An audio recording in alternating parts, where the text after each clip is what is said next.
So demolition's complete, and you can see the only remaining part of the building is the original auditorium built in the 60s.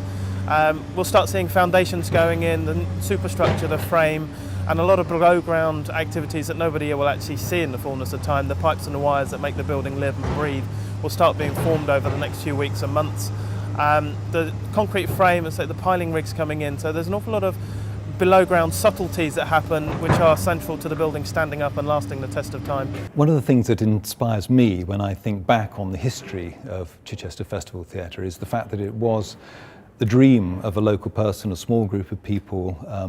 They decided they were going to build this extraordinary theatre on a shoestring budget for a really bold contemporary design using great architects in a small cathedral city. It sounded impossible, many people thought it was, but they drove it through, they achieved it, and the result is this amazing building that we're now lucky enough to be working on. And I think that's always an inspiration for me and the team when we consider this next incarnation of the building.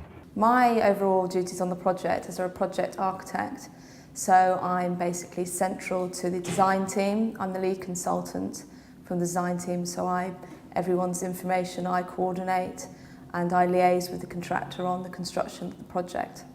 So there's a huge amount of research, both in the technical and historical sense, but also the softer research of just being there, experiencing the building, seeing it through the eyes of the various different constituencies of people that are going to be using and visiting the building in future, so that we can really align ourselves to the spirit of the old building and take it forward in a way which feels sympathetic and exciting.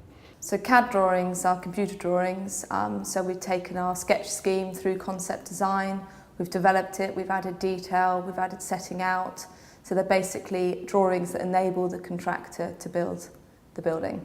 We're facing with an interesting material called Core 10, which is a sort of steel which self-weathers. It doesn't need painting, and so it gradually over a period of say 2 or 3 years will weather down to a nice deep rusty orangey brown colour, and we think that will complement the materials of the original building in rather a beautiful way. Well, I'm project manager with ultimate responsibility for delivery, so that means delivering to the right standard, to the right time and to the right budget.